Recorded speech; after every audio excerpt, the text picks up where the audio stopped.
In today's video, I'm going to teach you how to enable financial lock and set a lock date to protect prior period transactions. By the end, you'll know exactly how to keep your closed months secure so no one accidentally edits or backdates entries that should be final. First, open your app and head to Settings. This is where all your system and company preferences live. If you don't see the options we're about to use, make sure you're signed in with a role that can manage accounting settings, since access may be limited to admins or accountants. Inside Settings, click Accounting. This section controls rules that affect your books, like how dates, periods, and posting behavior are handled. We're going to turn on a safeguard that helps maintain the integrity of your financials once you've finished reconciling and reporting a period. Look for the Financial Lock option and switch the toggle to On. Turning this on activates a control that prevents changes to historical data before a date you define.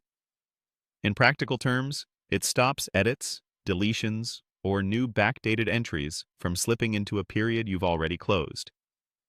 You can still view historical transactions, but altering them is blocked to keep reports consistent. Next, set your lock date. Choose the last day of the period you're done with. For example, if you've reconciled and finalized January, select January 31 as your lock date. Picking the period end date ensures everything before that point stays exactly as reported. Take a moment to confirm that all reconciliations, adjustments, and approvals for that period are truly complete before locking, since the lock is meant to prevent further changes. There's no Save button to click here. Your changes are saved automatically. You'll typically see a quick confirmation on screen indicating that your settings have been saved. A good way to double-check is to make sure the toggle remains on and that the lock date you chose is displayed as expected. That's it. With the financial lock turned on and your lock date set, transactions dated before that day are locked.